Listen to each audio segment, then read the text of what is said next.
Monsieur le bourgmestre, Mesdames, Messieurs les échevins de la ville de Bruxelles, Monsieur le conseiller du vice-président du gouvernement de la Fédération Wallonie-Bruxelles, Monsieur le président de la Fondation Auschwitz, Mesdames, Messieurs, chers amis, pour la première fois depuis la création du prix Rosenberg, j'ai dû et je dois me faire aider, ceci pour raison de santé familiale et personnelle.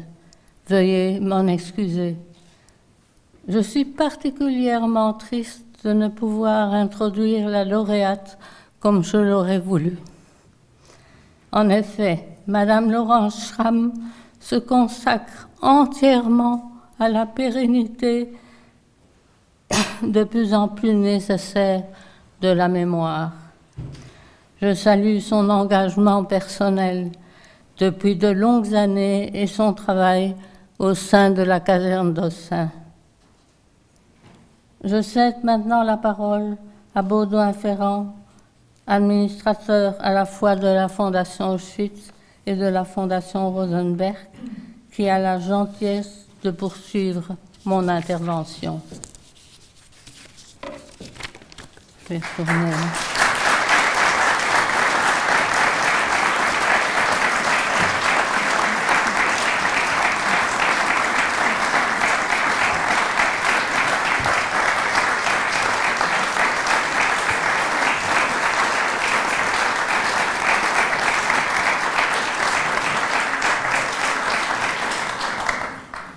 Je continue donc le texte d'André. Je suis très heureuse, au nom de la Fondation Rosenberg-Caillet, Main ouverte et dignité de vie que je préside, de remettre le prix Fondation Auschwitz, Jacques Rosenberg, à Madame Laurence Schramm pour sa thèse de doctorat « La caserne d'Ossens à Malines, 1942-1944 ». Histoire d'un lieu, présentée en vue de l'obtention du grade de docteur en histoire et en histoire de l'art et archéologie à l'ULB.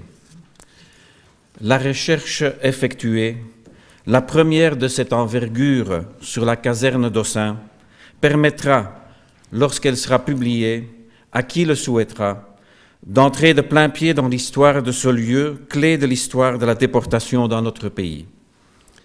Si le fonctionnement de la caserne sous l'occupation de 1942 à 1944 était déjà bien connu, la thèse apporte une foule d'intéressantes précisions sur les rouages mis en place par les SS et les interactions entre ces derniers, le personnel et les personnes séquestrées prêtes à être déportées à Auschwitz. Le travail de Laurence Schramm constitue une avancée majeure permettant de compléter nos connaissances des événements vécus dans la caserne, d'où, rappelons-le, 25 482 Juifs de Belgique et 352 Tziganes furent déportés par 28 convois à partir de l'été 1942. Parmi toutes ces personnes se trouvait Jacques Rosenberg, mon premier mari, qui survécut à la déportation et à Auschwitz. Il est décédé le 1er août 1999 à Bruxelles. Pour perpétuer sa mémoire, j'ai créé la fondation portant son nom, qui décerne notamment annuellement depuis 2002 le prix Fondation Auschwitz Jacques Rosenberg d'une valeur équivalente au prix de la Fondation Auschwitz. Je voudrais brièvement rappeler ici qui était Jacques Rosenberg. Né en 1922 en Pologne, sa famille installée au Borinage dans un premier temps ne tarda pas longtemps avant de rejoindre Bruxelles, plus exactement à la rue Koenraad à Saint-Gilles, à proximité de la gare du Midi. Un pavé de mémoire y a été apposé au printemps dernier. Jacques avait étudié le violon et en jouait plutôt bien. Il a été arrêté par la Gestapo alors qu'il transportait des tracts et des journaux clandestins pour les partisans armés en avril 1943. Le fait qu'il était juif aura suffi pour qu'il soit immédiatement amené à la caserne d'Ossens. Le témoignage de son passage en ces lieux peut être entendu dans l'interview audiovisuelle qu'il a laissée à la Fondation Auschwitz. Il a été déporté par le 21e convoi. Arrivé à Auschwitz, il comprit rapidement que sans débrouillardise, il n'avait aucune chance de survivre. Il survécut, dixit Paul Alter, notre ancien président, grâce à ses qualités de violoniste. Il en revint par miracle après avoir traversé les marches de la mort, qui le menèrent à Dachau, d'où il fut libéré par les Américains la veille du 1er mai 1945. Après un temps de réadaptation, il entra à la médiathèque en tant que musicologue, où il fut bientôt nommé directeur pour l'agglomération bruxelloise. Il s'engagea parallèlement à l'amicale des rescapés d'Auschwitz, avant de rejoindre, en tant que témoin survivant, la Fondation Auschwitz lors de sa création en 1980. Il souhaitait raconter son parcours aux élèves dans les classes, participer à des journées pédagogiques pour les professeurs du secondaire et les accompagner au voyage annuel de la Fondation Auschwitz. Sa santé, ses mains vieillissantes ne lui permettant plus de jouer du violon, il décida de se mettre à dessiner et à peindre.